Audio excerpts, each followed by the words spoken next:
La confiance en soi n'est pas un don inné. Dans cette vidéo aujourd'hui, je vais vous montrer comment faire pour mettre un plan d'action pour travailler votre confiance en vous.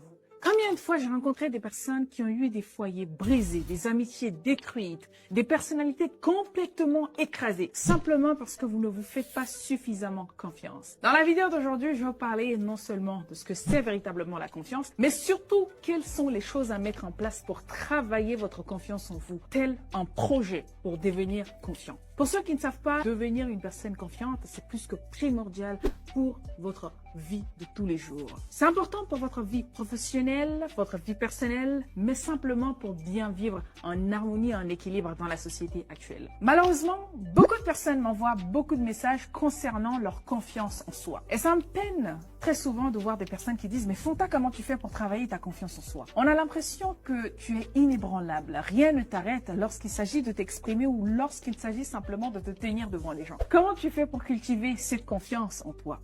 Je leur réponds très souvent avec une phrase très simple.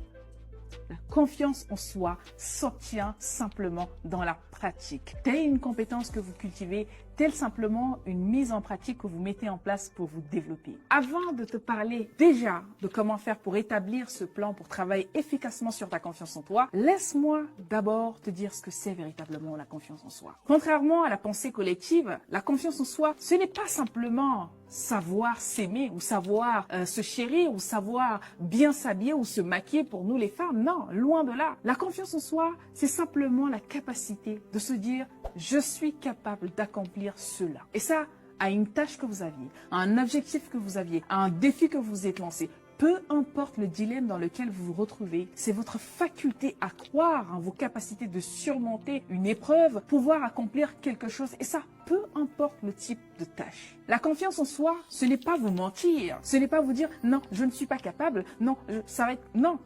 La confiance en soi, c'est d'être honnête avec vous-même, d'être ce qu'on appelle réaliste. C'est votre faculté à regarder un projet, une tâche, un défi, un dilemme, vous dire « c'est pas évident, mais j'ai suffisamment de capacités pour pouvoir m'y adapter. J'ai suffisamment de connaissances pour relever ce défi. » Encore pire, lorsqu'il vous arrive que vous avez un défi face à vous, que vous n'aviez pas suffisamment de compétences pour accomplir cet objectif, la confiance en soi vous demandera de vous dire « certes que je n'ai pas suffisamment de confiance, mais je vais pouvoir m'éduquer pour être à la hauteur afin d'accomplir, afin de réussir ce projet que j'ai face à moi. »